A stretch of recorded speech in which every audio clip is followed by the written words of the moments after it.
Maintenant, je vais vous montrer comment faire des vues auxiliaires. Une vue auxiliaire, ça nous sert à montrer en vraie grandeur des éléments qu'on ne peut pas présenter en vraie grandeur sur les vues habituelles qui sont les vues de face, vues de dessus et vues de droite.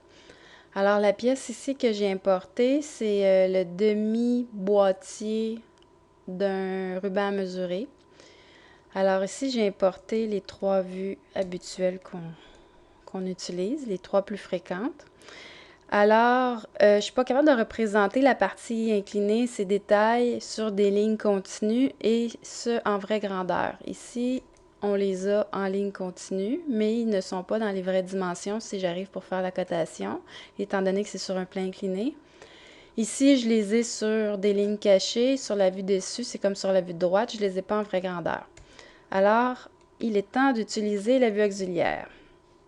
Alors, la vue auxiliaire, elle se retrouve dans la barre d'outils où est-ce qu'on a la vue de face et vue projetée. C'est tout de suite après vue auxiliaire. Avant d'utiliser la vue auxiliaire, comme quand on fait des vues de détail ou des vues de coupe, on doit activer le cadre de la vue si on veut que ça fonctionne. Alors, vue auxiliaire. Là, ce que je viens faire, c'est comme un plan de coupe dans le fond, mais je vais me tracer une droite qui est parallèle au plan que je veux montrer en vraie grandeur, puis je vais le faire décaler à l'extérieur. Alors, par exemple, mon premier point est ici. Puis ici, regardez, on voit un parallélisme qui apparaît. Fait que là, je suis parallèle au segment désiré. Je double-clique. Là, vous voyez, j'ai fait ma vue, en fait, ma droite assez large en dehors de la pièce. Vous allez voir pourquoi j'ai fait ça comme ça. Là, on double-clique quand c'est terminé et on voit la vue qui apparaît. Regardez pourquoi je me suis mis assez en dehors. On voit la ligne de la droite, en fait, avec les flèches de projection de ma vue auxiliaire. Ici, ils viennent toucher à la pièce. Normalement, dans les vues de coupe, ça va assez bien. J'ai double-cliqué, je ne sais pas si vous avez vu ce que j'ai fait. On recommence. J'ai double-cliqué sur ma droite où est-ce que j'ai mes projections. Puis quand je suis ici, je peux venir la modifier. Sauf que il n'y a pas de méthode pour la garder parallèle.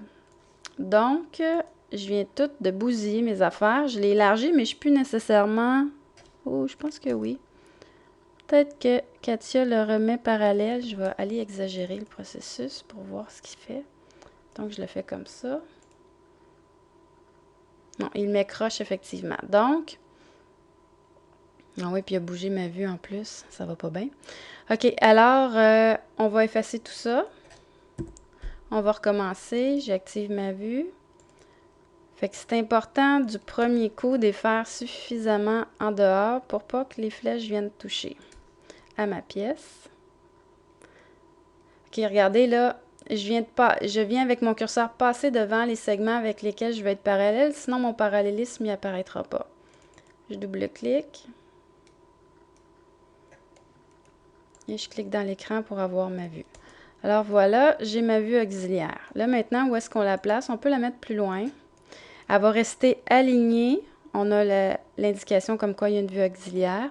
Si on veut, par exemple, si on n'a pas trop de cotes à mettre, on peut rapprocher notre vue de dessus pour laisser plus de place.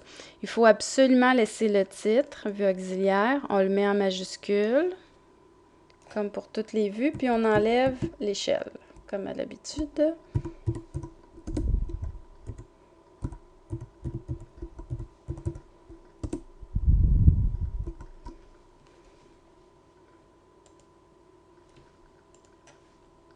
Vue auxiliaire. Puis un petit truc que je peux vous montrer aussi sur des vues, par exemple, qu'on n'a pas besoin de... Tu sais, on a besoin seulement de la partie avant pour montrer en vraie grandeur. J'ai pas besoin de tous les détails de la pièce, par exemple, si c'était complexe. On peut faire ici une découpe de la vue. Regardez, j'en ai ici deux types. Découpe de vue rapide, ça c'est avec un cercle, mais ici on peut le faire aussi avec un polygone. Par exemple, je prends celui-là. C'est que je fais le tour de la partie que je veux conserver. Oups, j'ai pas activé ma vue encore là, je vais avoir des problèmes. Si je l'active pas, je recommence. Fait que là, je fais le contour de la partie que je veux conserver. Puis regardez ce que ça fait. Ma vue est simplifiée en fait, puis on garde seulement les éléments sur lesquels on veut faire la cotation.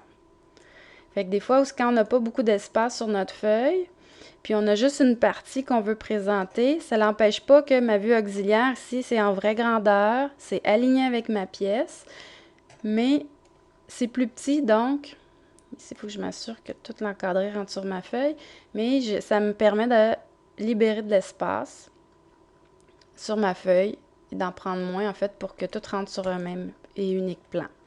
Fait que voilà, c'est tout pour la vue auxiliaire et ce qu'on a vu juste ici, la vue découpée.